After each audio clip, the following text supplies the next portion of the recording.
Ho ho ho! Merry Christmas! uh, Santa didn't come for me. I don't see any presents, guys. What does that mean? What does that mean? Santa didn't give me any presents. Does Santa hate me? I didn't even get coal for being bad. This is messed up. This is 100% messed up. Okay, I got a lot of pages to go. I got, what? Jesus Christ. 44 pages of The Grinch 2 to read today. I would like to thank, Jesus. This stream was sponsored by Jesus. Happy birthday. Happy birthday, bro. It's your birthday. Let's go.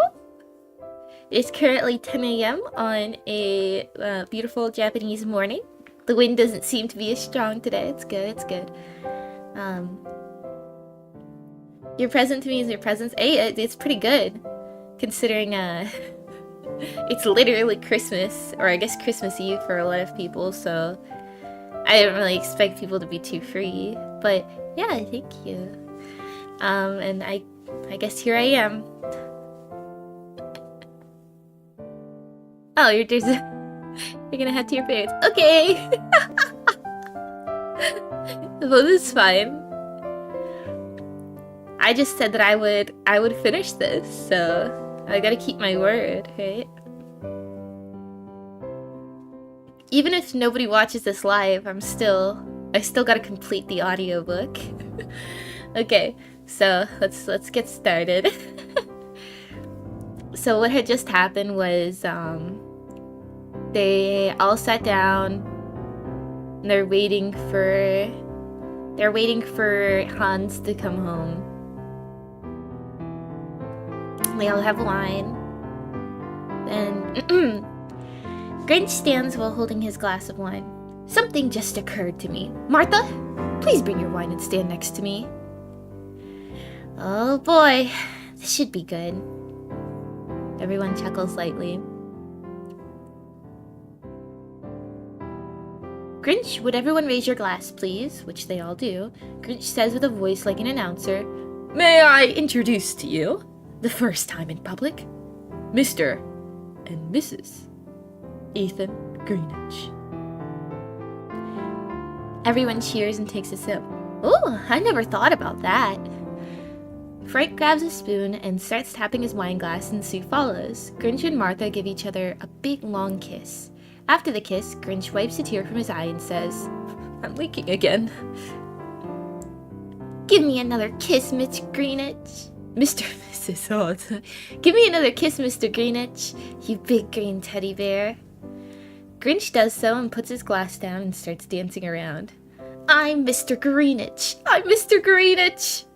Martha follows. "I'm Mrs. Greenwich. I'm Mrs. Greenwich." The two sit down and Grinch says, "What?"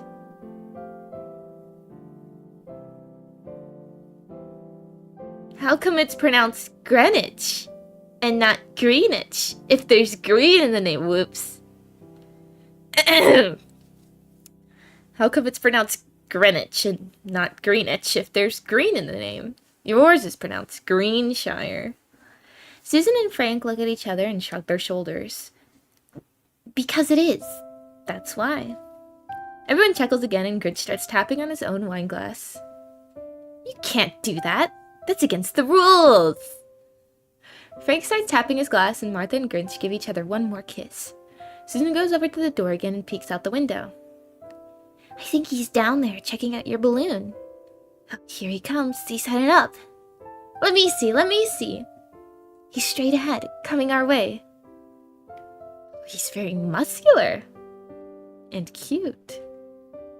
Martha ducks away from the window to not get caught. Grinch clears his throat loudly. "Definitely not as muscular as you, dear." While grinning towards Susan, Grinch clears his throat again. "Oh, honey, I'm sorry. He's not as handsome as you either." Everyone chuckles.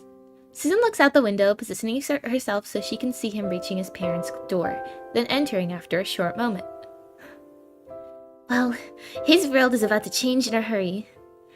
Camera shows, as narrator explains, the room becomes totally silent as the four of them are sitting back trying to visualize what's happening at the Greenwich home. Grinch gets up again and starts pacing very nervously. Grinch is deep into thought as to what will happen with his parents. Does he ask them to come back to Whoville with them? Would Hans stay in Greenville or come back with them and meet his own birth parents, the Hooligans? Susan is wondering what will happen to the Greenwiches if Hans goes to Whoville and leaves them behind. Even Martha is a little concerned. Would Grinch stay behind? How would she get home, or would she stay here with him? Everyone is a nervous wreck trying to figure what's going to happen next. It's approaching dinner time, and everyone is not even sure if they're hungry. I don't know about you guys, but I'm not even hungry. Me neither. Any leftover ham? Ham sandwich might hit the spot for me. Why don't we just have some of Martha's hoofish salad? Tuna fish and some snacks or something. Sounds like a good idea. Oh, great. Come on, give it another try. What I meant was, oh, what a great idea. Grinch gets up to take a peek out the front window, walks behind Frank, and slaps him in the back of the head. What did I do? I'm sorry, did my hand accidentally hit your head? Martha and Susan are putting together some plates with sliced ham, some bread, some lettuce, and green tomatoes, and the bowl of Martha's salad. Do you think Hans will stop overnight? Frank, while putting a spoon out of the drawer. I doubt it. I'm sure he'll be there late, discussing all the options and what to do next. Frank sneaks a spoonful of the tuna fish salad and suddenly covers his mouth and runs down the hallway to the bathroom and slams the door. Susan takes a taste and spits it out into Frank's wine glass. I'm sorry, Martha. I wasn't expecting it to be so fishy. Yeah, not everybody likes it. Frank comes back to the front room and goes to rinse the taste down with his wine. He picks up the glass and Martha starts to say, Frank, don't... Susan holds her finger to her mouth, gesture to Martha not to say anything. Frank takes a big swig and hurriedly puts the glass down, covers his mouth, and runs back down the hallway again. Grinch and Susan are laughing hysterically. You guys are mean. Poor Frank. Yeah, poor Frank. He had to taste it twice. What the? Martha did it. Don't worry, Martha. I know who did it. I don't like any of you people anymore. That tuna fish salad is good. Yeah, good for the compost chamber. They all decide to make some sandwiches with the leftover ham and continue chatting all evening, still wondering if Hans will knock on the door any minute. Susan pours another round of wine for everyone. I feel so bad. We are drinking all your wine and we have nothing to give you in return. We have about 20 bottles in storage. You guys have already given us plenty. New friends and fun memories that'll last forever. You are so sweet. We will surely miss you guys. I just want you to know, whatever happens, we will do. Susan is interrupted by a knock on the front door. Oh no. What do we do? See who it is? You do it. I'm afraid. Frank gets up and turns to everyone. Okay, guys, this is it. Everyone is panicking as Frank walks towards the door. He can't see anyone through the glass as he opens the door. He looks out and sees one of his neighbor's little boys. Hey, Mr. Greenshire, can I get a ride on your friend's balloon? What are you doing out so late? Tomorrow I'll talk to your parents. If they say yes, I'll talk to Mr. Grinch to see if we can make it happen, okay? Okay, but don't ask my mom. She won't let me do anything fun. Okay, get back home. It's too dark for you to be out. Frank returns to the table and they all shake their heads and exhale loudly. As if intended, they all take another gulp in unison. Darn, I was hoping that was Hans. This waiting around is driving me crazy. I can't imagine what you're going through. I have to ask, is staying here with our family a possibility? Or staying here with your family a possibility? Martha and I talked about this earlier. There's no way we could stay away from Whoville. It's such a beautiful, friendly, and fun place to live. The new park we built is a total success, and we still have a lot more to do. I sure hope my mom and dad and Hans want to go with us. If they don't, then maybe we can come back and visit, now that we know that they are here. Maybe when we come back, we'll have a balloon big enough to take you back, too. Please, please, please. Even though you made fun of my tuna fish salad. Everyone laughs again, and Susan gets up and gives Martha a big hug and says, "Boy, am I going to miss you guys." So, hopefully Hans will visit us tomorrow morning. I can't imagine him coming tonight. It's getting late. We're planning on heading out early the day after tomorrow, with or without them, unfortunately. So, day 4 of the trip winds down, and they all head off to sleep, kissing each other goodnight.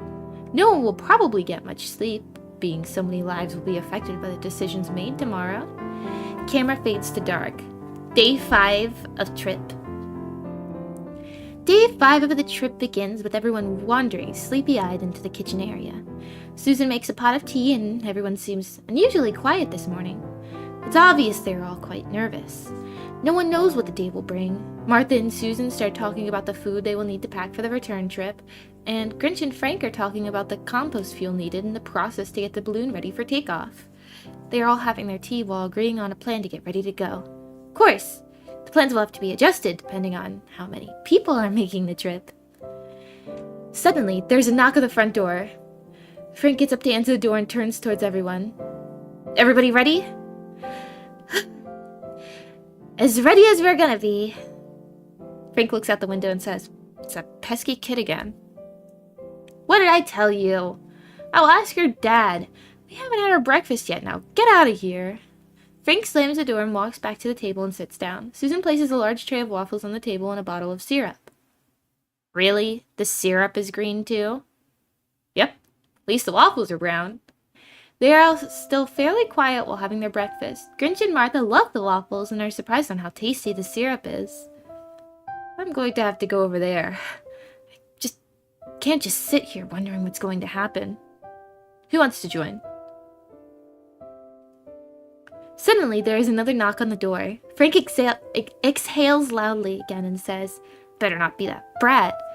Frank gets up and peeks out the window and sees it's Hans. He opens the door and says, "Hey, Hans. How you doing, pal? Please, come in." Hans looks around the room and sees everyone sitting there with a look of fear and excitement at the same time, if there is such a thing. "I don't even know where to start. Can I please have a seat? My legs are shaking." Grinch, Martha, and Susan, out of nervousness, all stand and say, "Absolutely. Sit here," while pointing to their chairs. "There's plenty of chairs. Have a seat here, Hans," while pointing to an empty chair. The others all sit back down. "So, my mom has told me everything. She and my dad are a mess. I'm sorry, I just don't know what to think at this point. As a little boy, it became obvious to me that I was different. My mom always used to say that I was a gift from the stars. Yeah, except the star fell into the wrong village." Everyone nervously chuckles. "Really? You think that's funny?" Everyone stops laughing and now feel horrible. Grinch stands and says, "Hans, we're so sorry. We thought..." Hans stands and says, "Just messing with you guys. Trying to break the tension in the room. Come on, hugs all around." Everyone stands up while exhaling a big sigh of relief. While laughing, they all start hugging each other. Hans reaches and shakes Grinch's hand. "So, I take it you're Ethan. Guess this makes us brothers, right?" Grinch, still shaking his hand, looks to Martha, shrugs his shoulders, and says, "Yeah, I guess." Grinch starts his happy dance. Again with the happy dances. Grinch starts his happy dance once again while singing, "I have a brother, I have a brother." Hans and everyone are laughing hysterically. Hans reaches to shake Martha May's hand and says, "So, who is this beautiful woman?" Martha blushes and says, "I am Martha May Whovier. I am Grinch's wife, or as we know, probably as we now know, Ethan's wife. Please excuse my looks. I don't have my eyeshadow on." "What's eyeshadow?" "Please, I'm dying here. Can we get back to the subject on hand?" "I'm sorry. You're right, Wrong Yor. My mom says you know who my birth parents are? Well, Hans, would you like a cup of tea? Actually, that sounds good right about now. Susan pours Hans a cup. Hans raises his cup as to propose a toast. Here's to... Hans pauses. I have no idea. Everyone chuckles. So, Hans, to answer your question, yes, we know who your parents are. It's a long story. The night that you and Ethan were to be delivered to your parents, there was a very strange wind that night. Camera fades away. Meanwhile, back at Mount Crumpet Park, Gus, the professor, and Betty Lou Who are doing a great job running the park while Grinch and Martha are gone. Show the three of them at the park entrance with the rides running in background. Villagers are constantly stopping and asking them if they know when Grinch and Martha are going to return. Of course, they are a little nervous, being their 5th day away. They can't help but wonder if they've reached Grinch's homeland or they're already on their way back. They've been telling the villagers it could be anywhere from 5 days to 10 days before they get back. Camera shows the mayor back at his home sobbing and saying out loud, "Oh, Martha, I'm so sorry. What did I do? What did I do?" Mayor looks upward and says, "Please let Martha May get back safely, even if it means I have to tolerate that big, hairy, green know-it-all. So tired of hearing from everyone. What are you going to do without them? Grinch and Martha have done so much for our village." Grinch did this, Grinch did that, blah, blah, blah, blah, blah, blah. Camera fades back to the Grinshire's home.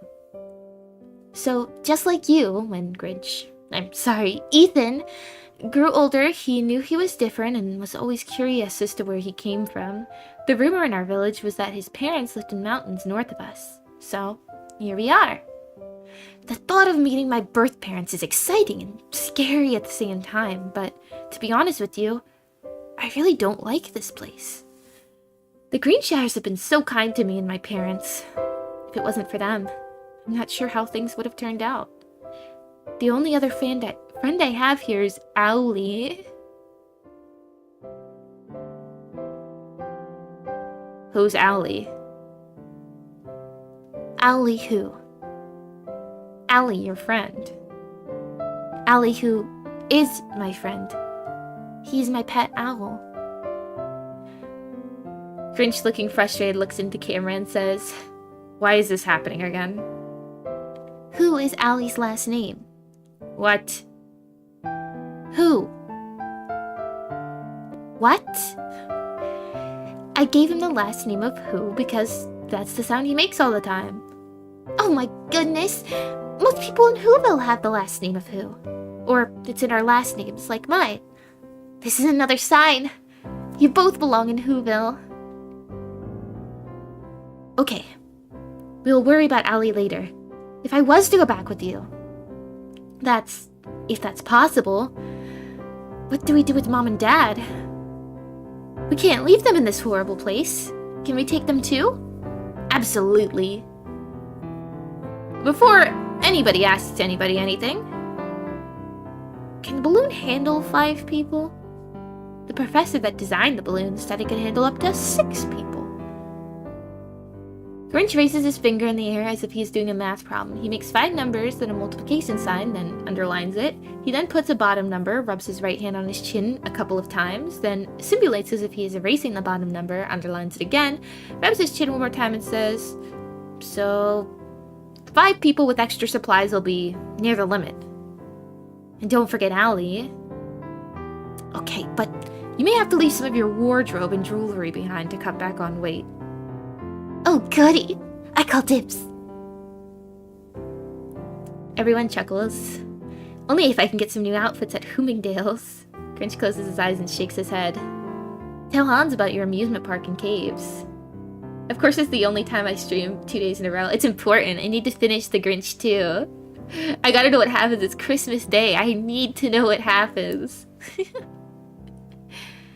If you, Mom, and Dad choose to come back with us, Martha and I just opened an amusement park. What's an amusement park? Grinch rubbing his forehead in confusion. Oh boy. It's a place children and adults go to have fun all year round. Warm weather and cold.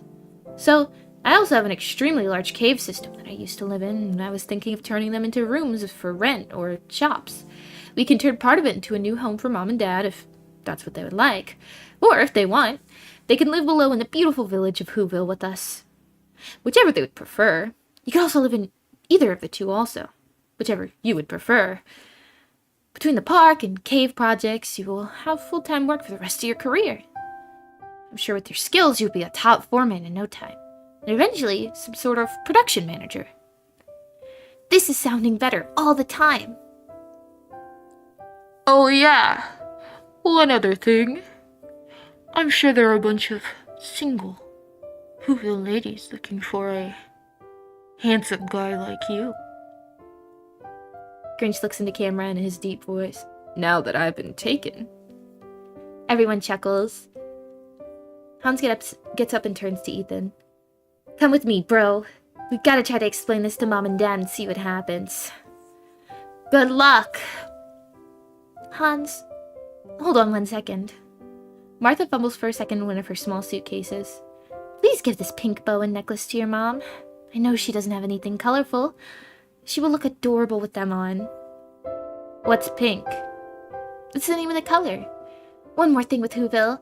It has every color you can imagine. It's beautiful there. Ethan and Hans walk out the door with their arms around each other. Would you guys ever consider moving away from here if you had a chance? I'm not sure. Whoville sounds spectacular, but Greenville is all we know. I just want you to know that Ethan and I love you guys very much, and we'll never be able to thank you enough for everything that you've done. We're so lucky to have you as our new friends. Maybe someday, you guys can come back and visit. If the Greenwiches and Hans all leave, you'll be so lonely. Who knows? Maybe by then we'll be ready to leave this cranky, boring, colorless village. Yes, we could become neighbors and have tea time at each other's houses and maybe some red wine with... Day 6 of the trip.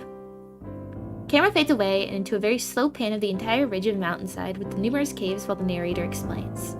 You can imagine all the emotions of the talk between Hans and Ethan and their parents. Will Hans make the trip alone? Martha's fear of whatever decisions are made and also the fear of the return trip itself, knowing it's not going to be as easy as the trip to Greenville. Even if the Greenwiches decide to make the trip, will their age be a factor? How are the Hooligans going to handle the surprise appearance of the son they thought they never had? Camera continues to pan and slowly pans down to the landing site of the balloon. Grinch is finishing filling the balloon with hot air. You can see the balloon is starting to take the full shape. Frank is emptying buckets of leftovers into the compost chamber, trying to fill it to the brim.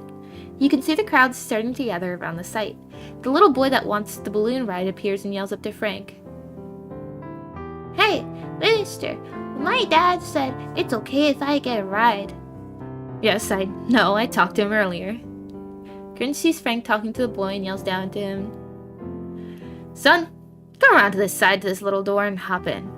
The boy enters the balloon. Grinch says, I want you to hold this lever here until you feel the balloon lift off the ground. As soon as it does, release the lever. Okay? Can you do that? Yes, sir. I sure can. Frank looks a little concerned and walks up to Grinch. I don't think that's such a good idea. A picture. Oh, the Grinches! Look at all the Grinches! Oh, look at that little Grinch! So is that the little kid Grinch? Aww. I kind of want to see Ethan. Or not Ethan. I want to see Hans. Look at the little Grinches. Oh, they're so cute. Grinch! What? Grinch turns Grinch. What? Don't worry. I have everything under control. The balloon will lift just off the ground, and I'll say to the boy he was a big help. Then I'll say I think I see his mother coming, and he better get off now before she sees him in the balloon. Besides, this balloon isn't going anywhere until you disconnect all 4 straps and I throw all the sandbags we filled overboard. Martha had been busy putting all the luggage into the seats. She looks out into the crowd, which has now doubled in size, and can see Susan wearing her new blouse and sporting her new jewelry, tears streaming from her eyes while waving goodbye. Martha is looking back and forth and can't see the Greenwiches or Hans anywhere. Where are the Greenwiches? They should be here by now.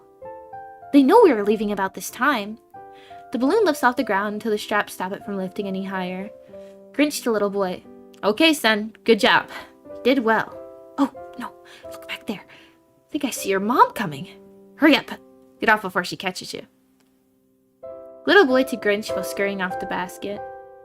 Thank you, Mr. Grinch. That was fun. Yeah, get lost, kid. Hey, Frank. This balloon is just about ready to go. Have you seen the Greenwiches? Or Greenwiches?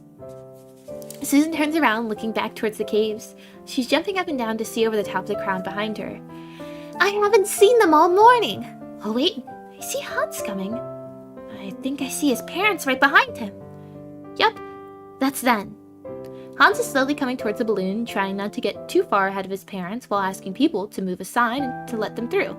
As the three of them get closer, you can see each one is carrying a small duffel bag. They reach the entry door of the basket and Hans says, Sorry we are so late.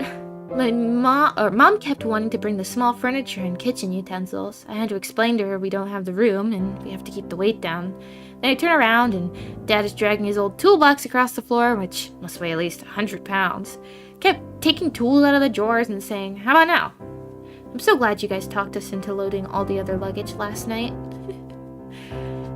Hans hands up to Martha the 3 small bags. Martha takes them and stores them under the benches. Grinch is adjusting the heat and testing all the equipment. Hans helps his mom on board and then turns and helps his dad. Grinch gives both of them a hug and says, Good morning, Mom. Good morning, Dad. Grinch looks into the camera and says, I love saying that. Grinch turns back towards his parents.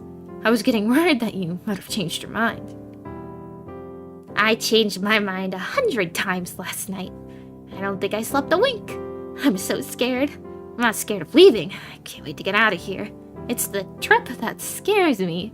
She turns and looks at Eugene. Right, honey? Yeah. I don't walk so good these days. I'm afraid to trip as well.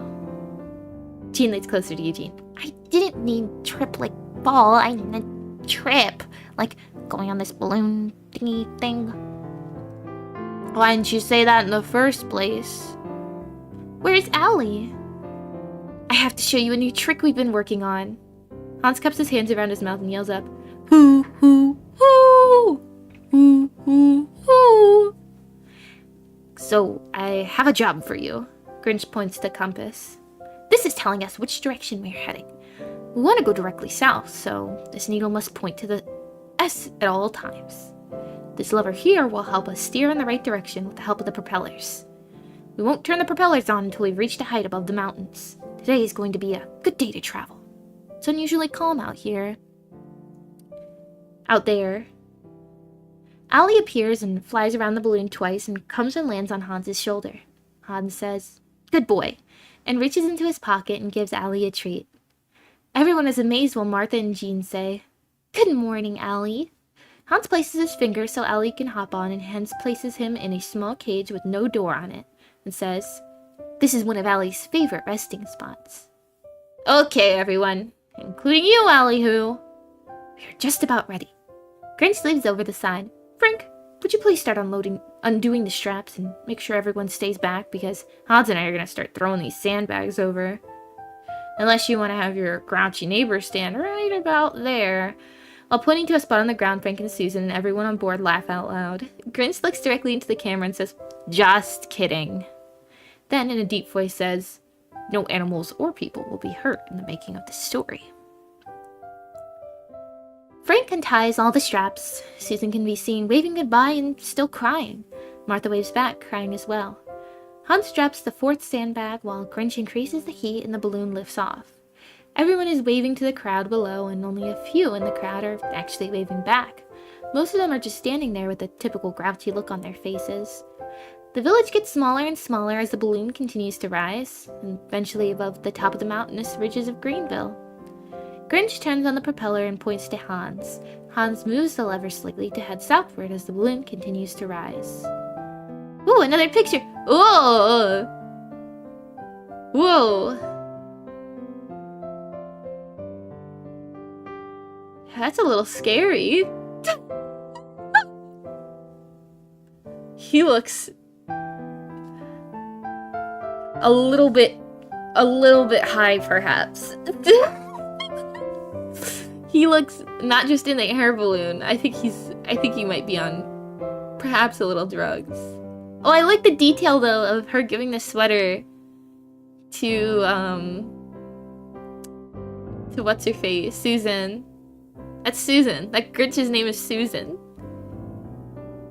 Yeah, the Grinches are okay, but the humans are horrifying.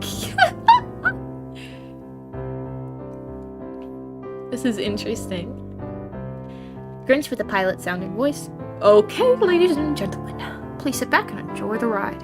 Sandwiches, fruit, and water are available. Sorry, but no alcohol will be available during this flight.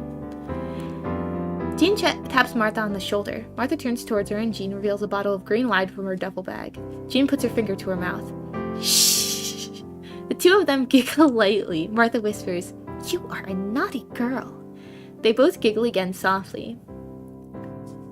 Mom, Dad, and Hans are quite nervous of the disappearing view of their village, but also in awe of the beauty and dense forest which is now below them. Of course, at this point, they don't realize it won't seem so beautiful after seeing it day after day. This first morning of travel is going quite smoothly, as the air is fairly calm.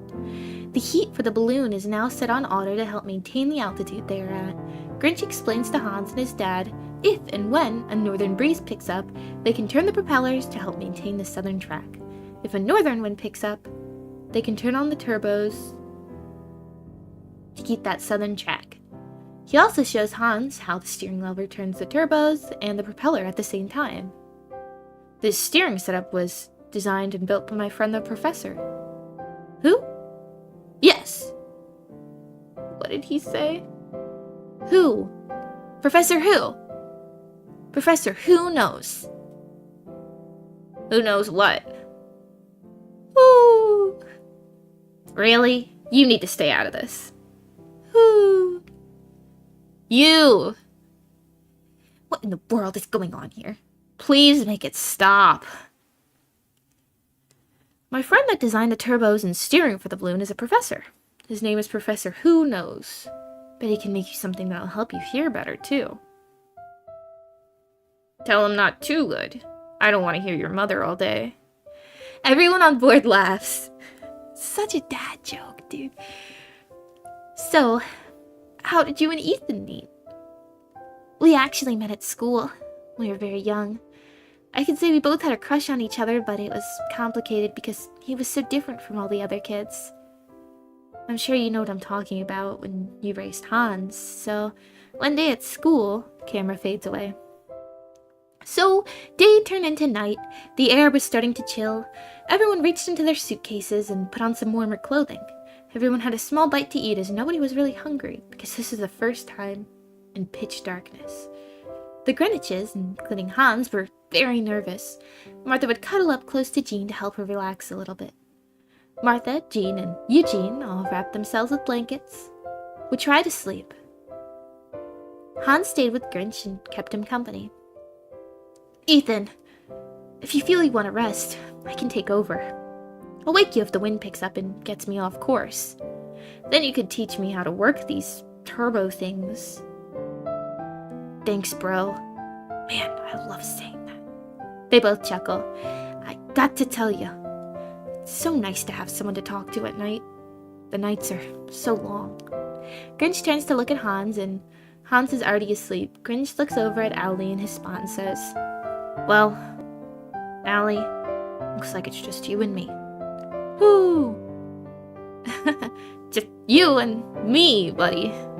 Owlie leaves the cage and sits up next to Grinch. Aw, cute. The Grinch becoming Ethan is so funny. Yeah, it's really cursed.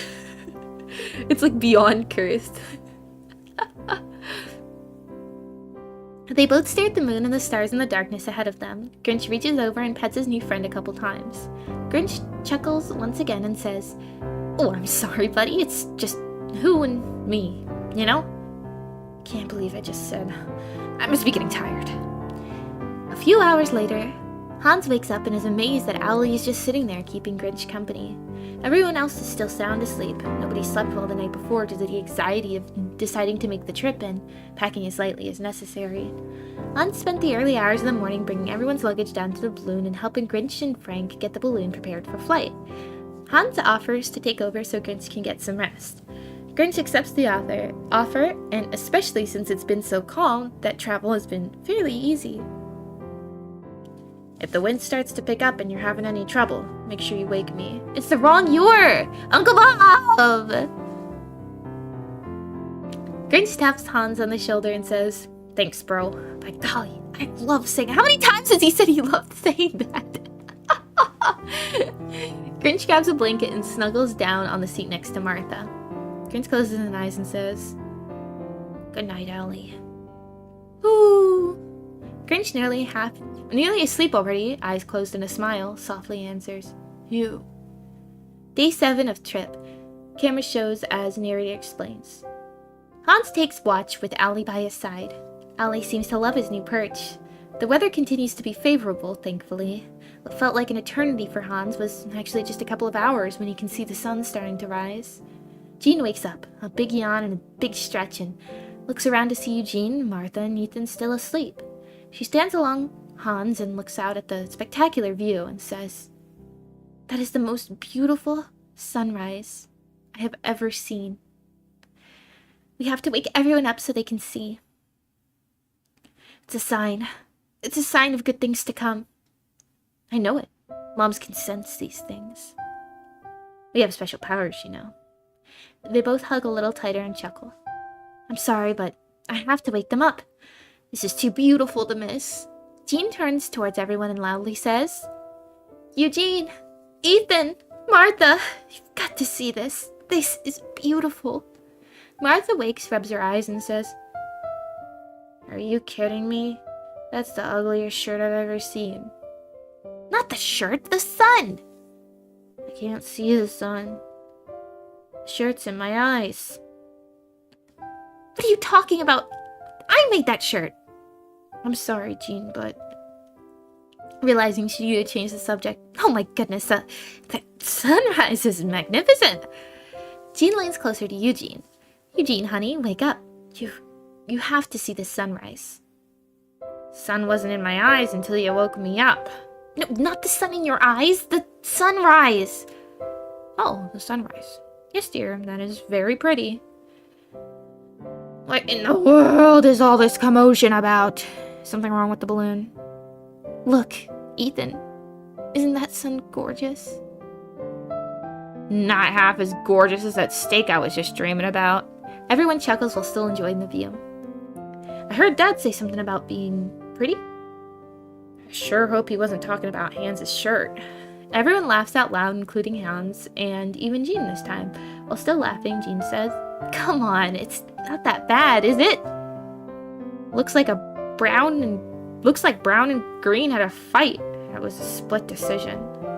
Absolute silence from everyone. You could hear a pin drop. Tough crowd. Tough crowd. "Okay, anybody hungry? We have some green bacon and egg sandwiches, we have some green ham and cheese sandwiches, and a bunch of fruit.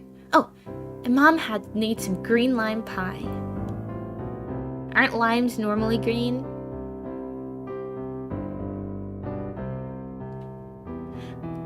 Martha looks in the cabinet under the seat and says, "Over here we have some juices, water, and, oh yeah, 11 cans of baked beans."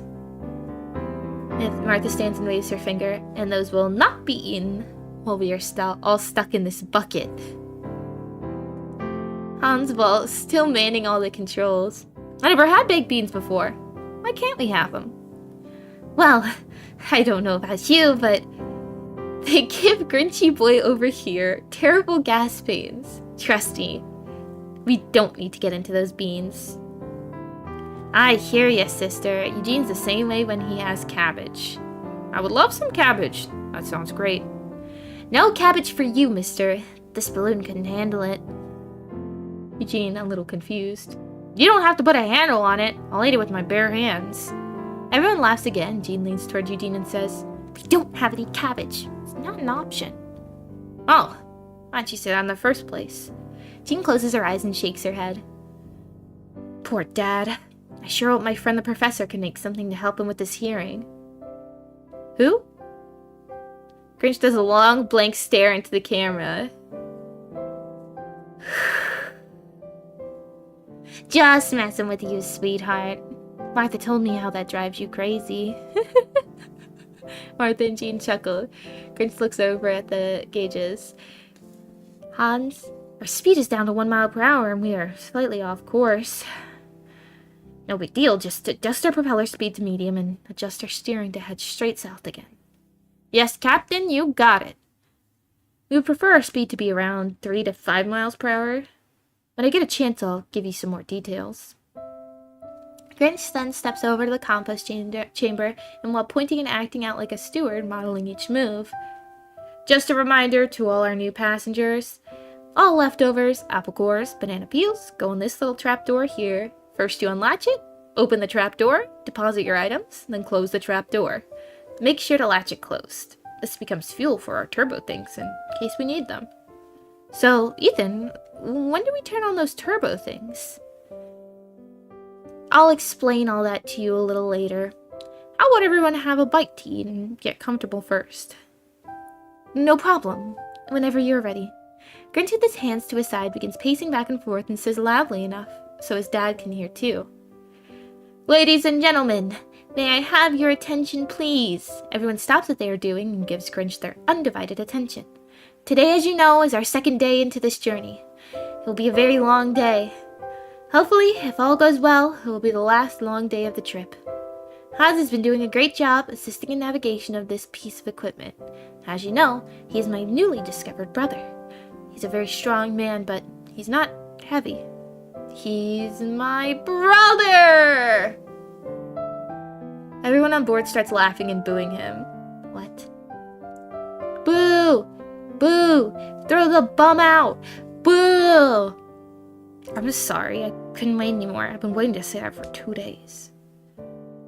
Ethan calls Hans away from the ladies for a moment because he needs to give Hans some info about the flight that might make their mom and Martha nervous wrecks.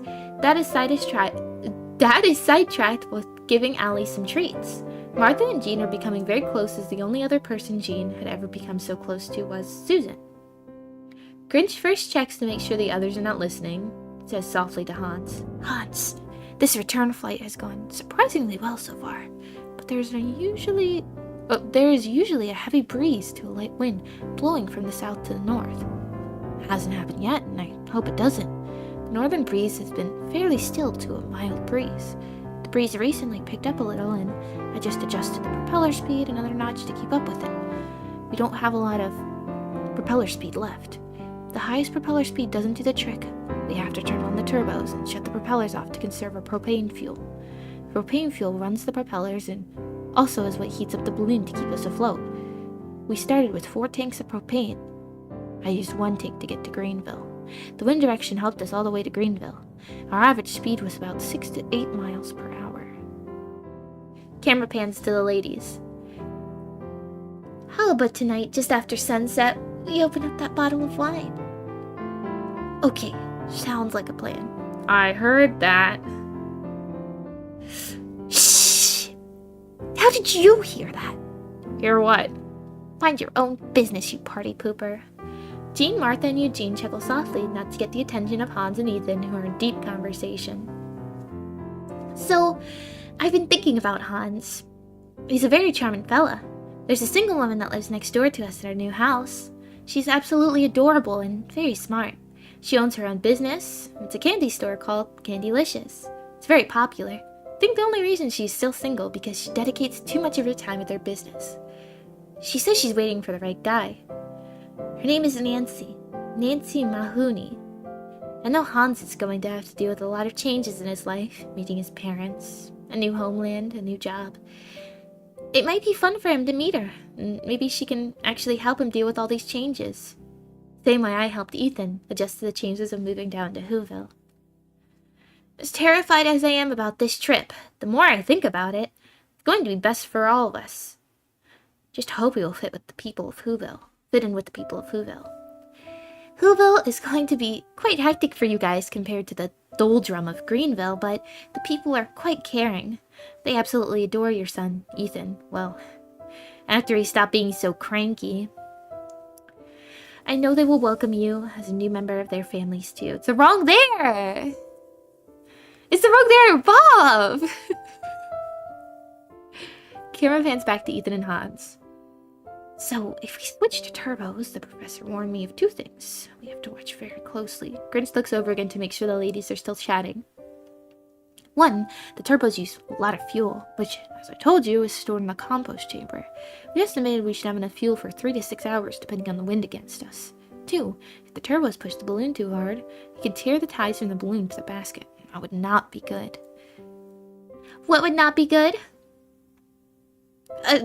It would not be good if we get to Whoville and realize we made a bad decision. Oh, your mom and I were just talking about that. I promise you're all going to be happy you chose to move. Martha already is planning to fix you up some cutie pie that lives next door to her and Ethan. Nancy? Yes? Grinch waves his right hand in a gesture to indicate she is hot. Watch it, buddy. I got my eye on you. Everyone laughs. Woo! Martha turns to Owlie and kiddingly says, My husband, that's who. Everyone laughs again. Who's your husband? Dad, no, Ethan's her husband. I thought so, but... oh, never mind. The second day of flight is still going well and seemingly on schedule. Back in Whoville, Professor, Gus, and Betty Lou are still running the park without any major issues. The rumors are flying around the village of them not wanting to return or of them crash landing somewhere, flying right by Whoville and not being able to land. All of these rumors would have made the mayor very happy if Martha May had not gotten on board. Back at the house, Cindy Lou still walks the dogs and feeds them every day. One day, while walking the dogs, she met the neighbor, Nancy Mahoney. They chatted for a long time, and Cindy Lou likes her very much, and especially because she now gets free candy from Nancy. Cindy is starting to worry herself that they might never return. But she sits down with the dogs and says, Don't you worry, boys. Your mom and dad will be home soon. If anybody can do it, the Grinch can. They've all been talking so much that before you know it, day has gone by. They all had their lunch, and as the sun is starting to get lower on the horizon, they will be eventually choosing what they will eat for dinner as the choices are getting thinner. The temperature is starting to drop, and that northern breeze had picked up enough that Grinch had to raise the propeller 1 more notch. There's only 1 more notch left on the speed control. Girls are chatting, laughing constantly, one story after another, oblivious of all the possible dangers of the trip. The sunset has become as spectacular as the sunrise this morning. They all pick through the choice of sandwiches and sit back and enjoy the view while snuggling once again under the warm blankets. Jean is under a blanket with Eugene, and next to Eugene is Martha, snuggled up with the blanket. Hans is still by Grinch's side, as he usually is, helping him in any way he can. Martha and Jean look at each other, looking past Eugene as he is sitting in between the two of them. The two of them giggle, and Jean asks Eugene to move to the other side so she can sit next to Martha. Why don't you want to snuggle with me? Because Martha doesn't fart under the blanket. What is that, fart joke 6? Okay. Everyone on board laughs out loud, including Eugene, as he is getting up and moving to the other side of Jean. Martha and Jean snuggle close. Jean pulls the bottle of wine from underneath the blanket, and they both giggle lightly. What in the world is up with you two? Who? Stay out of this, Allie. A few minutes later, you heard a loud pop. Oh no, who was that? I think it came from the compost chamber. Maybe an apple popped or something? Grinch takes a look into the chamber and agrees that they could possibly have caused the noise, and now he and Hans are focusing on the speed. They are discussing turning up the propeller speed to the highest setting. Eugene is already beginning to fall asleep. Jean whispers into Martha's ear. That was close. Now we have another problem. What? We have no glasses. Oh, crapadoula. Jean makes sure no one is looking and takes a quick swig from the bottle and suddenly hides it under the blanket. Martha tries not to laugh but does it anyway. Are you guys lacking oxygen over there? Jean hands the bottle to Martha under the blanket. Martha makes sure no one is looking and she takes a big swig and quickly hides it under the blanket. Both ladies are doing their best to not giggle out loud. Martha hands Jean the bottle. Jean makes sure the coast is clear and she takes a big swig and hides it. Martha uncontrollably laughs out loud, which causes Jean to laugh out loud with a mouthful of wine, which now sprays Martha in the face. The two of them are completely out of control with laughter. Eugene awakens. What is going on here? Two of them, trying to keep a straight face, say, "Nothing," and immediately start laughing again. Grinch and Hans come over to them. Grinch asks Martha, "Seriously, what are you guys finding so funny?" "Nothing, really." Suddenly, the cork drops off the bench and starts rolling across the floor. Jean and Martha see the cork rolling and look at each other and start laughing again. Grinch bends down and picks up the cork and says, "Okay, I see what's going on here. Give me the bottle." Martha, while still laughing, says, "I have no idea what you're talking about." Grinch pulls back the blanket, revealing the bottle, and says, "Okay, give it to me." Martha hands Grinch the bottle. Eugene gets up and says to Grinch, "Ethan, give him the bottle back. Do you really think this trip is easy for them? Let them have some fun and relax a little. So what if they have a good laugh? Can we all use that right about now?" Everyone is totally silent. No one has ever seen Eugene do such a thing before. Eugene points to the guys and says, "Now, you two get back over there and fly this thing. Ladies, sit back and enjoy the evening. Let's face it, we don't know what tomorrow brings us." "Yes, Father." Eugene sits back down and covers up with the blanket. The ladies take turns having a couple more swigs, but are silent as there is still a little tension in the air. Eugene is fumbling with something under his blanket and pulls out a second bottle of wine. The ladies start laughing all over again. Grinch and Hans turn to see what the commotion is all about. Eugene raises the bottle in the air and pulls out the cork and takes a swig. Grinch and Hans are confused as to how to handle the moment. They look at each other. Grinch gives Hans a wink and then takes the bottle away from Martha. Hans takes the bottle away from his dad. For a moment, there's total silence. Hans blinks back to Grinch, and they both take a swig from the bottles. At this point, the silence turns into hysterical laughter. Hans reaches down and pulls a suitcase from under the seat, opens it, and he pulls out a third bottle. Everyone is hysterical. Is this drinking and driving? Uncle Bob? Uncle Bob? Holy shit. Okay, I need to take a swig of water. I need to take my own swig.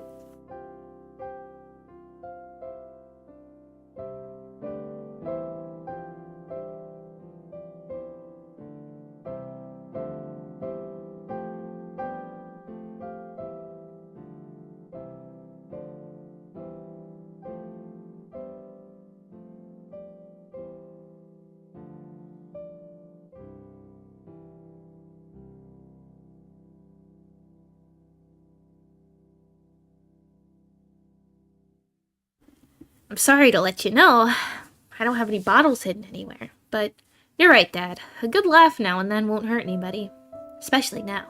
Grinch takes another swig, hands the bottle to Hans. He takes a swig and hands the bottle back to Dad. Grinch gets back to the gauges, hits an extra blast of hot air and says, "Okay, just letting you all know, we might be switching to turbos tonight, so I don't want you all to freak out when we do, okay?" Jean takes another swig and says, "Roger that, Captain. Sir flies a lot." Woo! Ah, put a sock in it, Allie. Martha, laughing again, takes the bottle from Jean and takes a small swig. Jean and Martha snuggle up close again and start to wander off to sleep. Hans offers to take over for a while so Ethan can get some rest. "Ethan, don't worry. I will wake you if the speed gets too low." Grinch snuggles under a blanket alongside Martha and gets comfortable and instantly falls asleep. Eugene, too, is already fast asleep. Allie jumps to his perch alongside Hans. Hans looks over at Allie. "We are the Night Owls." Allie. "Who?" "Me and you, that's who." Day 8 of trip. Hans has been watching guard for a couple of hours and watched the speed drop to 2 miles per hour and then eventually down to 1 mile per hour. He can definitely feel the breeze turn to a steady but light wind. He attempts to turn up the propeller speed but realizes it's already at the maximum speed. He has to wake up Grinch. He nudges Grinch a little. Looks back, he's still sound asleep. He nudges him again a little harder. Grinch jumps to his feet and yells out, "No! Don't put mustard on my burger!" Hans shakes him violently. Wake up, Ethan. You're having a bad dream. Wrong you." Grinch shakes his head a couple of times, rubs his eyes and says, "I was having another dream about food. The people in restaurants just don't listen anymore." Ethan, are you awake? Yeah, I think so. What's up? We're down to 1 mile an hour. We're gonna have to start the turbos. I was hoping we could get a little farther. These turbos use a lot of fuel. Grinch fires up the turbos. At first you hear a high-pitched sound and then a series of small explosions. Martha and Jean jump up quickly. Dad wakes Silly and says, "Could you guys please keep it down over?" Allie flies down and hides in his cage. "I'm sorry, you guys. I should have warned you first. I forgot they were that loud when you first start them." "It's still dark out. What time is it?" "It's time to go back to sleep." The turbo has 5 speeds, controlled by this lever here. I'll set it at level 1 for now, and we can watch our speed and adjust it as we need, okay? Got it. The whine of the turbo calms down, and soon the ladies and Dad are back to sleep. Grinch is watching the gauges closely and sees the speed only increase to 2 miles per hour. He brings it to level 2, and slowly the balloon speed increases to 4 miles per hour. This is perfect. Remember, the higher the level, the more fuel we burn. Hopefully that Huna fish salad gives us some extra power. Hans chuckles. Martha opens one eye and says, "I heard that..." She snuggles back up in her blanket and quickly falls back to sleep. Grinch checks all the supplies. They now have 1 full tank of propane for the balloon heat, and the propellers, if needed, in the compost chamber which feeds the turbos is full. Guessing it's about an hour before sunrise. On our way to Greenville, we arrived in Greenville about 2 hours after sunrise. Unfortunately, this trip you know is going to take longer, but how much longer? I don't know. Everything depends on this wind. Grinch and Hans, while keeping an eye on the gauges, are continuing to chat about the park and the idea of converting Grinch's old cave to something useful. Grinch has repeated the offer that he, Mom and Dad, to stay with them until they decide on where to live. Eugene wakes up and steps between his 2 sons and says, "Good morning, boys." "Wait, is it morning yet?" Hans and Grinch chuckle. "Yes, Dad, it is. The sun should be coming up soon." "I'm absolutely starving." "Me too. You want me to get you something?" I don't to wake the girls. All the sandwiches are under the bench." Sorry to interrupt this very important discussion, but we're back down to 1 mile per hour again. Go to level 3 and we'll see what it does. Hans makes the adjustment. Ethan and Dad return to their discussion of hunger. Grinch goes to another cabinet and grabs 3 cans of baked beans and shows them to Dad. Ooh, I can't wait. Ethan holds his finger to his mouth, gesturing for his father to be quiet. Shh. Grinch grabs a can opener and quietly opens the 3 cans and hands them spoons. They all start eating. You can hear the oohs and ahs of enjoyment, but they're trying to be quiet about it. Dad whispers to boys, "Reminds me of when I was a kid sneaking a dessert before dinner time." They all chuckle lightly. "Better hurry up before I wake up." "I'm done. What do we do with the cans?" "I'm done too." Grinch grabs the 3 cans and starts to figure where to put them and hears Martha say, "What is that smell? I know I've smelled it before." Grinch hides the cans behind his back and says, "What smell?" Grinch steps backwards to the edge of the basket and drops the cans overboard, thinks for a moment and says, "Maybe it's a little back pressure from the compost chamber." Martha gets sidetracked by the view. "Oh look, the sun is starting to rise." She reaches down, picks up the blanket and wraps it around herself. "It's a little windy this morning. How's everything going?"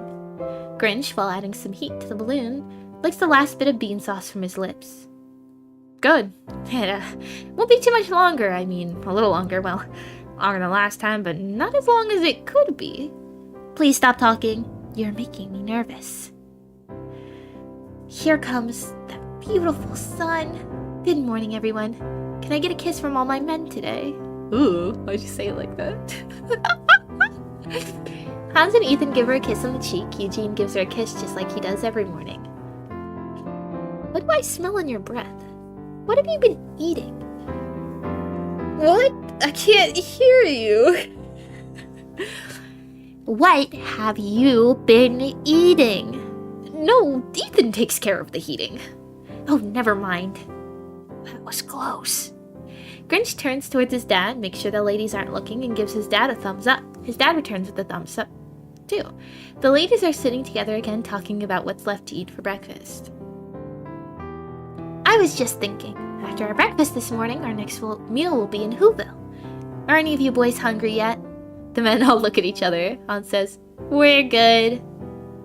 Are you sure? Usually by now you're asking what's available. Hans nudges Grinch's shoulder. Grinch turns and Hans whispers, "Feet is down again." Grinch raises his eyebrows, being a little concerned.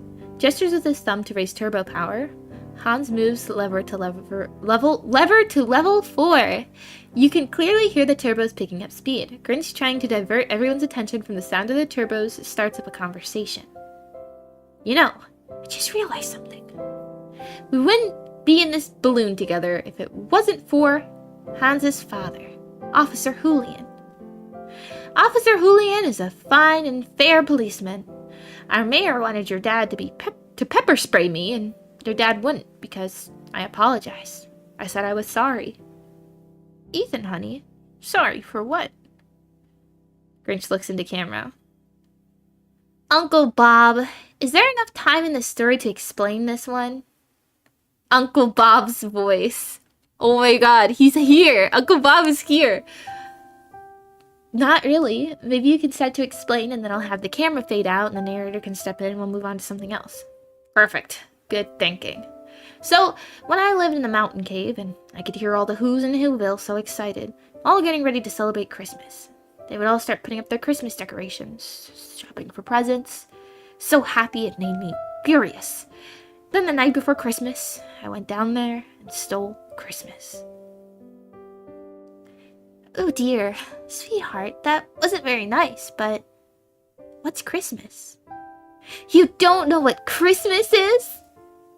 I have no idea what it is. You've never had Christmas? Santa Claus? Santa who? Who? Not now, Allie. Martha excitedly. Claus. Oh, I have so much to tell you. It's the best time of the year. We all... Camera fades out. Hello, Void. I am 73 out of 91 pages in to the Grinch 2 script, this part 2. It's not that good, but Uncle Bob did put his, he did make, a fourth wall break recently, which is kind of cool. I hope he comes back near the end to elaborate on some of the things in this story, because I would love to hear, an author's commentary. Fortunately, the ladies are so wrapped up in their conversation of Christmas. Wrong there! Every time! They are oblivious to the problems arising on board. Martha tells her about Grinch's sweet relationship to Cindy Lou Who, and how she helped change Grinch from a lonely and cranky character to the loving person he's become. All about Santa and the spirit of Christmas. How, after he stole Christmas, he returned everything, and why. The Christmas Whobilation, and how the villagers grew to love him. Meanwhile, Grinch and Hans are forced to move turbos to level 5. The highest speed. Grinch opens the compost chamber and is shocked to see how low it is. Camera fades back to Grinch. So, I don't want everyone... Suddenly, Grinch lets out an unexpected fart. Dad, shame on you. Suddenly, Dad lets out a fart. Oops. Okay, that one was me. Please, I'm trying to. Once again. Farts. This is stupid. I don't want you to panic, but our fuel station situation is beginning to worry me. What in the world is wrong with you two? Did you... Martha gets up and looks in the cabinet where the beans were stored. You can hear her counting. 1, 2, 3, 4, 5, 6, 7, 8. There were 11 in there this morning. Please don't tell me you two ate beans. Hans lets out a small fart and says, You mean 3? You think this trip was long before. It's about to get longer. We are so sorry. The 3 of us are starving this morning and we didn't want to wake you guys, so Ethan suggested the beans. Ethan did this. Ethan did that. Mommy, Hans is blaming me for everything again. He's always done that since we were little. We just met a few days ago. Oh yeah, that's right. Sometimes I can hear the Jim Carrey, 90% of this I can't hear the Jim Carrey, come out in it. But then there's, scenes like that where it's yeah, I could picture Jim Carrey saying that. Grinch to Mom and Martha. So back to what I was trying to say before. Our compost chamber is getting near empty. Probably have been there by now if it wasn't for the breeze and now light wind. I really don't know how much longer before we see Mount Crumpet. Has anyone seen my tabulator? What's a tabulator? Oh, oh, there it is. Grinch picks it up and starts pushing buttons. Sits back a second, lets out a small fart. What is that? Are we at like 10 fart jokes? That has to be like 10 fart jokes, dude. Continues tapping buttons, puts his finger to his lips and taps a few more buttons. That's not a tabulator, you idiot. That's a piece of wood I bought and I drew a dot on it. Every day we've been away from Whoville. Grinch, now quite embarrassed. No wonder the figures weren't adding up. Throws it overboard. If you and Mom could figure out how much more food we need for the rest of the day, then we can throw the extra in the compost chamber. The rest of the day? What's that mean? I'm assuming we'll be there before dark. If it gets dark, the only way we'll see Whoville is all the lights. But then the landing will be scary. We've got to be getting closer. I'm truly not sure. I wish you didn't tell me that. Martha and Jean gather all the extra food and toss it in the compost chamber. Martha. Oh, sorry. We should be all set, Mom. That should do it. Grinch loudly enough so everyone could hear. We've been heading straight south since the first day. I expected it to take a little longer because of the slower travel speed. I'm just not sure exactly when we should see Mount Crumpet. We might slightly be off course, so I need everyone to keep your eyes peeled east and west also. Besides, straight south. Grinch, I have an idea to see if we are close to Whoville. Grinch nervously / sarcastically. Oh, really? What? You want me to land somewhere and ask for directions? No, how about we turn the radio on, and if the Whoville station comes in, we must be close, right? Grinch thinks for a second and grabs Martha and gives her a big kiss and says, Honey, that is brilliant! Turn it on, turn it on. What's a radio? It's this thing. We can listen to music with it. What's music? I'll explain later. Hans farts a little. I'm sorry, I tried to hold it in. What is that, 11? What is the count? Has anyone been keeping track of the fart jokes? I feel like I need to rewatch this and keep a tally. I'm sorry, I tried to hold it in. Jean points to the other side. Could you do that over there, please? Martha turns the radio on, nothing but static. She doesn't have to adjust the channel knob much because there's only one channel. She holds the radio in the air and walks to all four sides of the balloon to see if anything would come in. Nothing. All static. Martha turns the radio off to save the battery. Another 5 minutes go by and Martha turns on the radio again. Still static. She once again walks to the other three sides of the basket and starts hearing the static come in and out and occasionally hearing sounds. Grinch, I'm getting something over here on this side. Grinch, while looking at the compass, then he pulls out his pad and pencil and starts scratching down all sorts of figures. Erases once, writes again and looks at the speed, does one more calculation and says, So, thinking we are slightly off course, a little west of our target, keep heading south, turning slightly eastward. Martha, stay on that side and move slowly back and forth and maybe adjust the tuner knob very slightly. Okay, I'm working on it. Frank, so when we start getting close, we have to start lowering the balloon and looking for a landing site. There's only 2 areas flat enough and open enough to land in Whoville. The wind is definitely going to make it more difficult. You got it, brother. What can we do? When we start prepping to land, I want you and Dad to enjoy the view. It's such a beautiful place. I think I can hear something. Could everyone be quiet for a second? Fart. The ladies give him a nasty look. Eugene says, Might have got away with it if everyone wasn't being so quiet. What is that? Is it like 12? Is that 12 times? Is that like... Uncle Bob, it's not that funny. Martha, holding the radio next to her ear, can occasionally hear a noise mixed in with the static.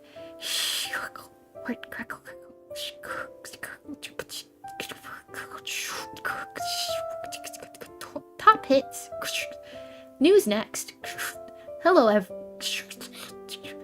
Martha turns the knob ever so slightly, and you could hear the radio clearly. The announcer has a typical radio-type voice and says, "Welcome, Whoville listeners. You're listening to WHEO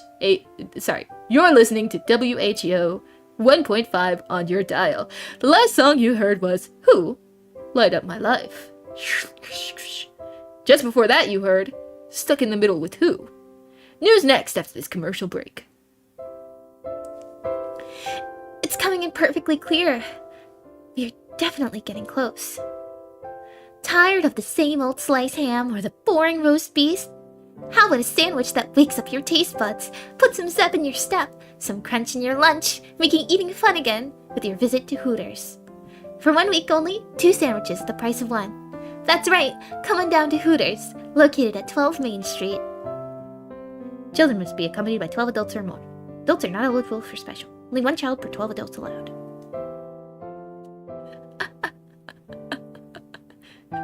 Hooters? They have Hooters in Whoville? I suppose they would. I guess it makes perfect sense, right? Hooters in Whoville? Today's news. Police respond to a reported stolen car from the Hooveril dealership yesterday. Officer Julian investigated the original complaint and handed the investigation over to the Detective Bureau. Hans, that's your dad they're talking about. We interviewed Detective Dunnett. Here's a recording of the interview. "Yes, this is Detective Dunnett. That's Detective Who Dunnett. I am the lead investigator at the scene. After some interviews with some people in the area, we discovered the car was not stolen. Someone failed to put the car in park and it rolled down the hill and ran into the donut. Who did it? No, that's Who Done It. Thank you for your time. I'm a very busy man. I have to take all these damaged donuts to the station and make sure they are not served to the public." Our final news story is over the growing concern of the return of the Grinch and Martha May Whovier. We interviewed the mayor this morning, and this is what he had to say about the situation. Listen, everyone, they're talking about us. "Today is day 8 since Martha lifted off in that balloon. I knew it was a bad idea, of course. We were all concerned about her safety. I started the paperwork to take over ownership of the park if they don't return in 30 days, but that's not the important issue right now. Right now, the important issue is Martha's safe return." "What about the Grinch?" "Oh, yeah, him too." And now back to our playlist with no commercial interruptions. First you will be hearing I Will Always Love Who, and then our first Christmas request. I know it's a little early, but you know how us Who's love our Christmas. Our first Christmas request is All I Want for Christmas Is Who. That's a great song, but I think my favorite Christmas song is Do Who Hear What I Hear by Whitney Houston.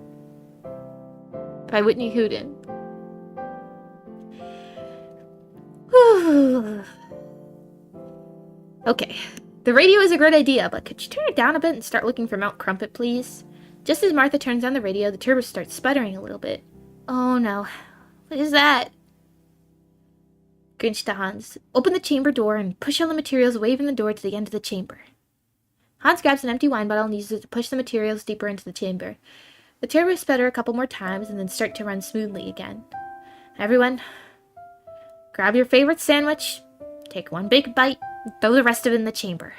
Then throw whatever food is left in the chamber. Let's have to do without. Everyone does what he said and Hans once again pushes everything deeper into the chamber. I do have some good news. The wind seems to have calmed down a little. I think I can lower the turbos to level 4. That'll save some fuel. Everyone, including the Grinch, are definitely getting nervous about what happens if the turbos stop. Will the balloon start drifting away from Whoville? If they turn the propellers back on, will that be enough to stop them from drifting? Will it be forced to land in the forest short of their destination? Will the landing itself be a disaster? About half an hour goes by and the turbos start to sputter again. Everyone now is starting to panic. Things just can't end this way. They're so close. Grinch starts pacing back and forth. The turbos shut off for a split second and then back on. Grinch, still pacing, starts banging his head. Think! Eugene is standing next to Hans, is starting to sense the severity of the moment. Suddenly, the turbos shut completely off. The balloon becomes totally silent. The only sound you can hear is the burner heating the balloon. Grinch is wondering should he shut off the burner and start the descent procedures before they drift backwards or turn on the propellers, which he sure won't do the trick. Poor Eugene. Poor Eugene evidently has held a gas pain in for some time, hoping it would go away. He lets out a huge fart. Fart. Suddenly, the turbos fire up and run so hard that Grinch sees the speed increase to 8 miles an hour. He has to move the lever to level 2 to prevent the balloon from moving too quickly. What in the world was that? Dad farted right in front of the intake. Do you think? It had to be. What else could it be? Martha, open all the cans of baked beans. Everyone, eat them as fast as you can. Ladies, I'm sorry, but we need you too. Oh, honey, I don't think I can. Martha puts a spoonful in Jean's mouth. Ooh, that's delicious. Jean grabs a spoon from Martha. Get your own spoon. Yeah, the fart jokes were actually important for the plot. It's crazy. I can't believe this. This is insane. This writing is insane. Uncle Bob, you've done it again. Grinch just pours the can in his mouth and eats as quickly as he can. Eugene and Hans follow his lead. Martha had grabbed a spoon and is eating as quickly as she can. I never thought I would ever see the day where I wanted Ethan to eat as many baked beans as he could. Hans feels a little back pressure and stands in front of the intake. Turbos start to sputter again and he lets one go. Sure enough, the turbos run smoothly again. Grinch adjusts the level to 3 and the speed was increased to 6 miles an hour. We need to all take turns in front of the intake. I think this is gonna work. There should be 3 cans left. I think us 3 guys should eat one more. Everyone agrees to the plan. Grinch feels some pressure. He moves in front of the intake and yells, "Fire away!" Far too. This is fucking nasty. This is fucking nasty.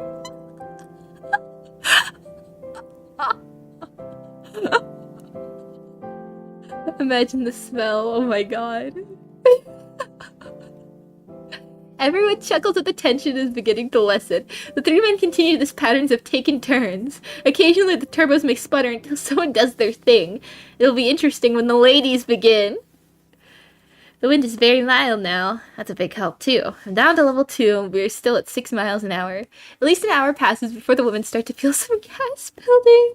Jean walks over in front of the intake. She's standing there for a while and says, "I'm sorry, but this is too embarrassing. I don't think I can do it." Grinch and Hans start chanting, "Go, mommy, go, mommy, go, mommy." It's gonna start sputtering. Toot, toot. Yeah! That is so embarrassing. Martha goes in front of the intake. Grinch and Hans start chanting again. "Go, Martha, go, Martha." "Please stop, you're making me nervous." They stop chanting and are waiting. Martha says, "Stop staring at me. Turn around." A few moments pass and there's a toot. Martha starts to return to her seat and suddenly hurries back to the intake. Fart. I'm not sure if that was fun or horrifying. This is horrifying for me. Jesus, I need another drink of water.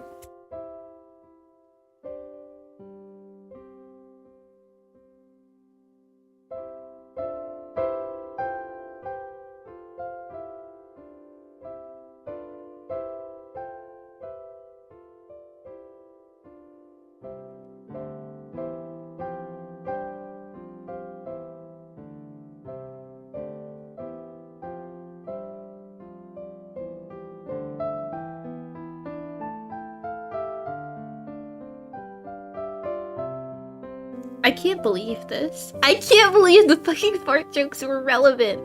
No way. They literally set up, like, it wasn't just setting up a fart joke, dude. It was setting up the whole, like, climax of the screenplay. Which is insane. Which is crazy.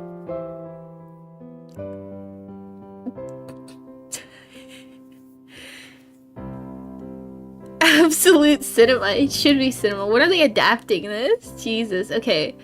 Let's continue. I gotta find out what happens. Everyone chuckles. Whose turn is next? Who? Not you, Ellie. I think it's Dad's turn. Dad, you're next. My neck is fine. Thanks for asking. Dad, it's your turn to feed the turbos. Oh, good. I think I have a big one coming. Camera fades away. The sun positions itself in the sky, indicates it's about mid-afternoon.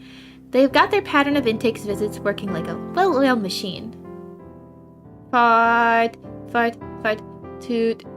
Can't you see I'm narrating here? Could you please keep it down over there from when I'm talking? Narrator continues. Everyone is hoping the next time they see Mount Crepit. The wind is down, thankfully, down to what you would call a mild breeze. It would sure be nice to get that rare southern wind, but, oh well, can't have everything. Grinch looks into the camera with his agitated, grumpy voice. Who does that narrator think he is? Anyway, doesn't he understand we're under a lot of pressure here and everyone is trying to do their part in saving us from a total disaster? I'm sorry, but don't blame me. Uncle Bob told me to say it. He wrote the script. Grinch looks into the camera again. Uncle Bob! What is wrong with you? We're all about to crack here. We're running out of fuel, we're getting hungry, and before you know it, it's gonna start getting dark. Can't you just get us to the part where we see Mount Crumpet? I'll talk to the editor, and we'll see what we can do.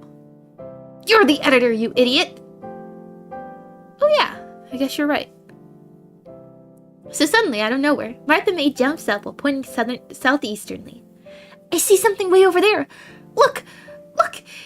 It looks like the top of Mount Crumpet! The turbo starts sputtering again. Grinch looks down at the gauges. Suddenly, the turbo is shut off completely. Grinch looks at the gauges a second time. We're still at 5 miles an hour without any power. I think the wind has changed direction. It's just a breeze, but I think it's going south. Grinch looks down at the gauges a third time. Yes, it's going south! Grinch starts his happy dance. Everyone is cheering, giving hugs all around. Turn off the turbo system and turn on the propellers and steer us easterly. Yes, sir, Captain. Dad goes over to the intake and lets out another fart. Dad, you don't have to do that anymore. Well, you're wrong there. I still have to do it. The question is, where should I do it? Just hold them in. Sorry, girl, but that's already in the system. Can't stop him now. Jean pointing to the other side of the basket. How about everyone goes over there to do it? Dude. Oops, excuse me. There's so... Dude, this fart jokes. Bro. Does Uncle Bob have like a fart fetish? Does Uncle Bob have a fart fetish? Uncle Bob lore? Everyone starts laughing again. Mount Crumpet is slowly getting closer. Everyone on board. Grinch interrupts narrator. Could you please just shut up and let us enjoy the moment here? Ethan, honey, do you know where my blue necktie is? This green one doesn't match my slacks. I can't be seen like this in Whoville. Really? That's what you're going to worry about at this moment? Besides, you gave it to Susan. I don't know why I gave her that one. It was my favorite. Because you're a sweetheart. I love my pink one you gave me. Grinch making Martha while pacing. I love my blue one, my red one. I cherish the purple one. My white one is nice. And, oh, don't forget my yellow one. And my lavender one is to die for. Everyone is laughing again. All those built-up nerves are starting to escape. Shut up! Smosh. The balloon is close enough where you can start seeing the village and some of the park. Grinch turns down the heater to start bringing the balloon down lower. Everyone is standing now to enjoy the view. Hans, Mom, and Dad all have their arms around each other. Aww. There's a little village. Stop kissing up to Mom and Dad and start unpacking the 4 straps on the bench where the beans are. Tie one to each corner. You're also going to see a long yellow rope. That's called a drop line. Tie that is over there. That's the one we'll toss down to people below to help us land. Hopefully Gus Who will have noticed we were coming and be ready for us. How would I know who? I don't know anyone yet. Grinch looks at the camera for a second and turns to Hans. Gus, the balloon guy I told you about? His name is Gus Who? Woo! Uncle Bob! Is it really necessary for this to keep happening? If I were you, I would watch your descent. I think you're going down too quickly. You might want to put a little heat back in the balloon. Well, of course you know, Mr. Smarty Pants. You're writing the story. May I step in now? Go ahead. I'm going to be busy here for a while. The balloon continues its slow decline, and thanks to the perfect landing conditions, Grinch has chosen the landing site, which will be close to the park. The unusual southern breeze is such a welcome, as the flight has been a difficult one.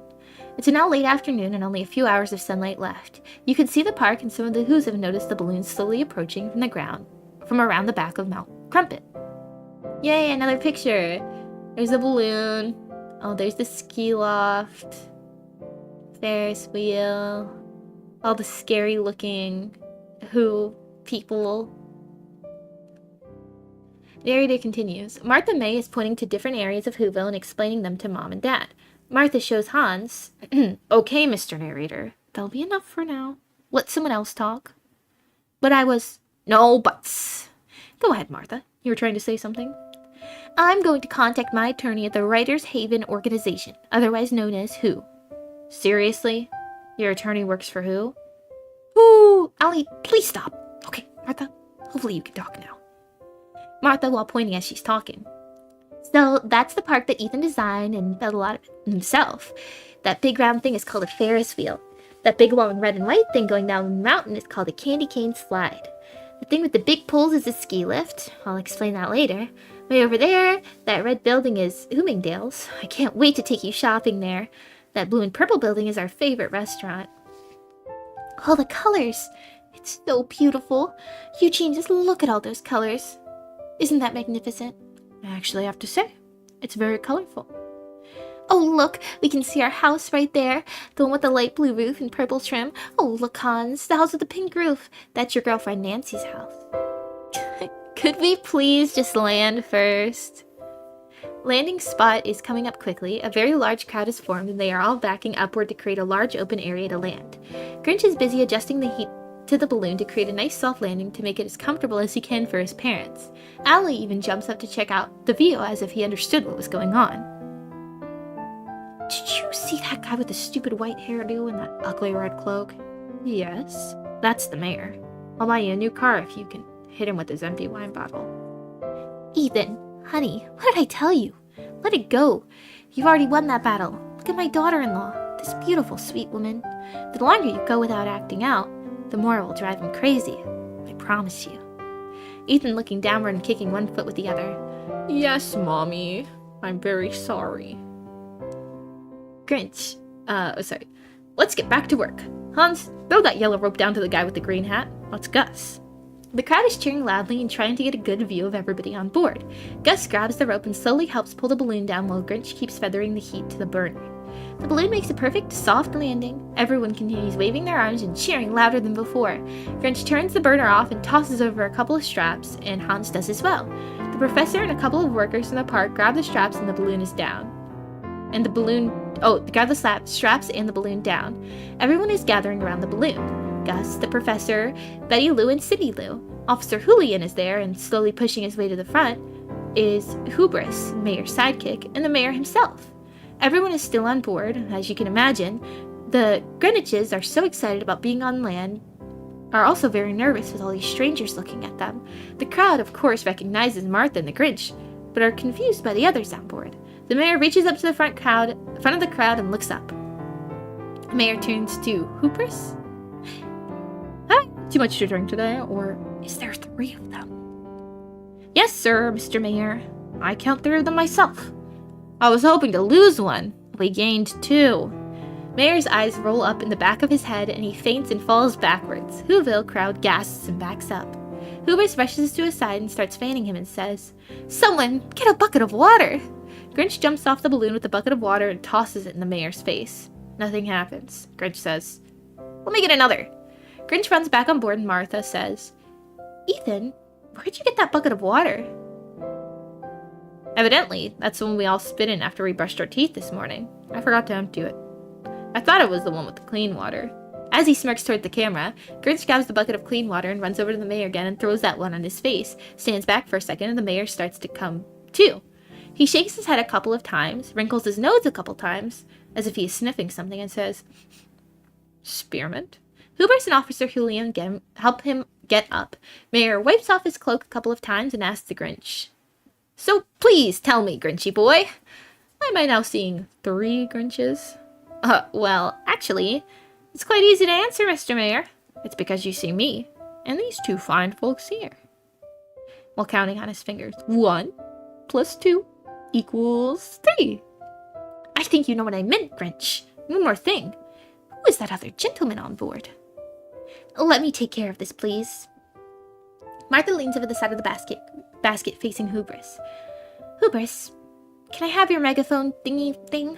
Hubris hands her the mayor's megaphone. Martha with the megaphone stands on the bench seat. Can I have everyone's attention, please? The crowd silences. Hello, Whoville. Grinch and I are so glad to be home. We missed you all. Woo, woo. We have some very important news to tell everyone. For some of you, it's more important than you would ever imagine. The entire crowd. Woo! Martha continues. We traveled a long way in search of Grinch's family, and we did find Grinch's homeland. We did find Grinch's family. And I want you all to give a warm and loving welcome to Grinch's parents, Mr. and Mrs. Greenwich. The entire crowd cheers and whistles. Mayor covers the side of his mouth and whispers to Hubris. Why didn't they stay there? Surprising, Hubris gives the mayor a disgusted look and starts whistling himself. I can't whistle like that. I can't.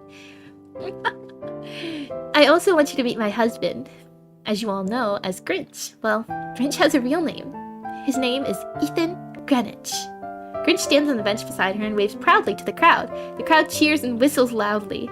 Ethan takes the megaphone from Martin and says, We will now be known as Mr. and Mrs. Ethan Greenwich. The crowd cheers even louder than before. Mayor can be seen fumbling through the pages of the Book of Who and says to Hubris, I'm quite sure that's not allowed. Martha May. Oh, sorry. One more thing. The most important of all. Huh? Officer Julian, is your wife here? Officer turns to his wife that is standing behind him. She steps forward. Martha asks Hans to step down and stand in front of the Julians, which he does more nervous than he's ever been. We'll give you all the details later, but we must get to the important part. This fine gentleman here is your son. His name is Hans. Huh? Mr. and Mrs. Julian stand there in shock for a moment, thinking, what is going on here? Miss Julian continues staring at Hans, and Hans back to her as well, as if they could both sense the bond. They both lock themselves into a long, long hug. I can hear Miss Julian sobbing out loud. Tears are now streaming from Hans's eyes. Hans pulls Mr. Julian into the hug with his other arm, and the three continue the long, emotional hug. Tears now streaming from Mr. Julian's eyes as he says, Welcome home, son. Mom, Dad, I've only dreamed of this moment. I can't believe it's actually here. Mom Julian, while trying to speak through her tears. I've been dreaming of it a lot longer than you, Hans. But there's one more thing I don't understand. Who named you Hans? That's the name I wanted if our baby was a boy. I didn't tell anyone that, not even your dad. My mom chose that name. I mean, my other mom. You have to meet my other mom and dad. You're going to love them. Grinch, Martha, and the Greenwiches are all choked up with emotions. There's so much happening here at once. Grinch goes over and gives Cindy Lou a big hug. Thank you, Cindy. You know, you are a big part of this too, don't you? Cindy nods her head. I can't wait to see my buddy Max. And you, who?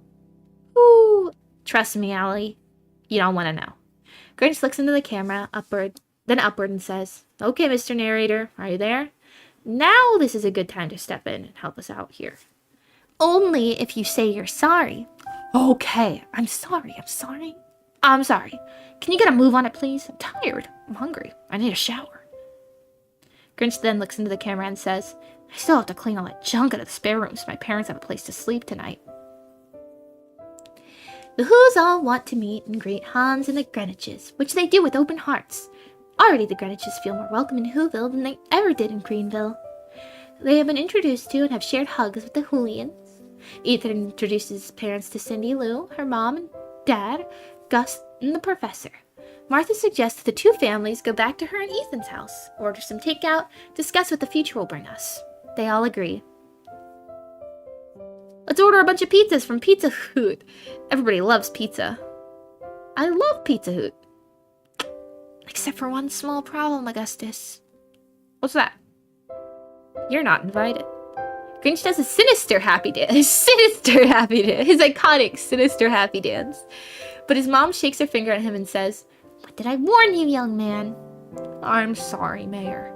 If there's any slices left over, I'll bring them to your house tomorrow. I'm sorry, Mr. Mayor. You seem like a sweet man. Excuse Ethan. He's very tired. I promise you when I get settled in, I'll make you one of my delicious casseroles that I call Jean's Mean Greens and Beans. Thank you, Mrs. Greenwich. That's very kind of you. How are they going to get the green animals? I guess they don't. I guess that maybe they brought that stuff. I don't know. I thought they got rid of all the food. Also, hello, welcome to stream. Thank you, Miss Greenwich. Greenwich, that is very kind of you. They all meet at the house. The Greenwiches and Allie are introduced to Max and Yoo-hoo. Allie and Max instantly become best friends. Allie now loves to perch himself on Max's back, which Max loves to parade around with him there. Aww.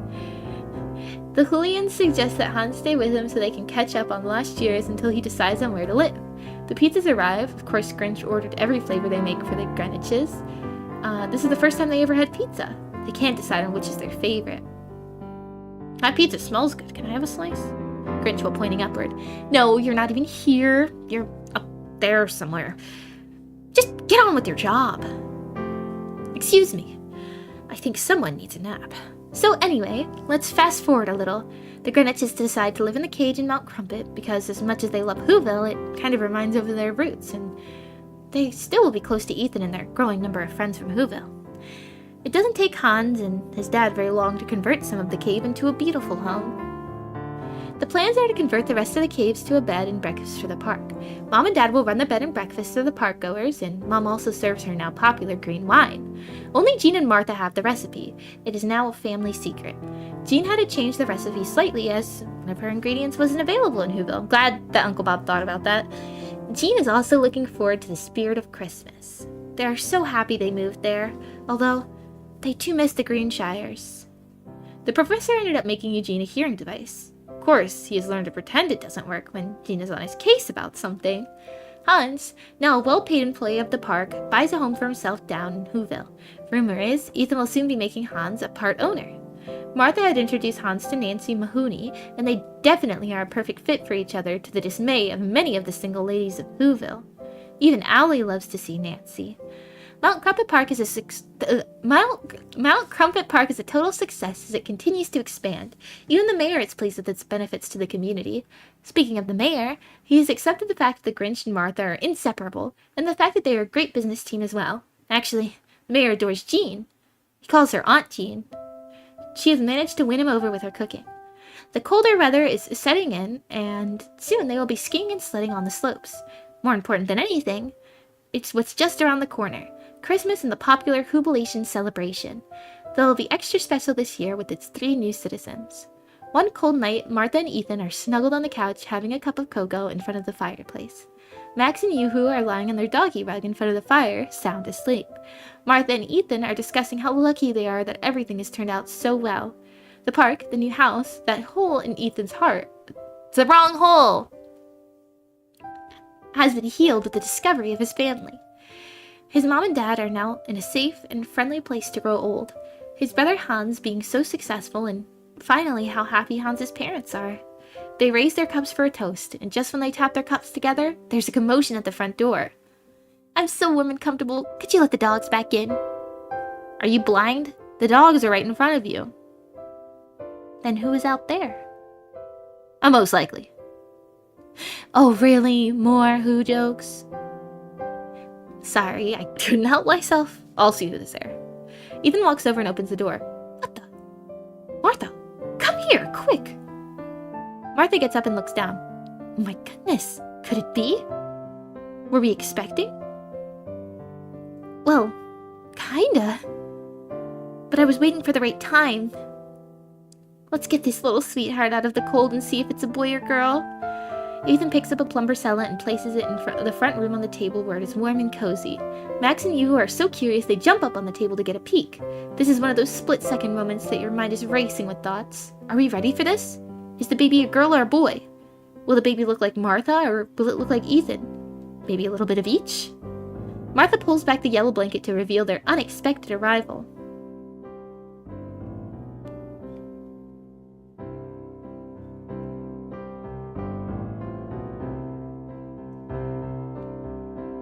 These faces.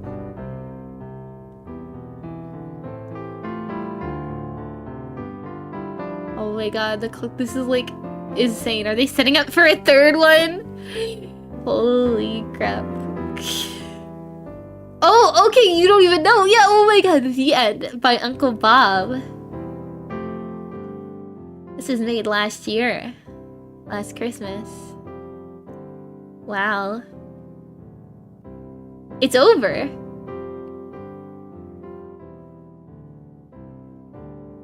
That was beautiful. Uncle Bob, you're a genius.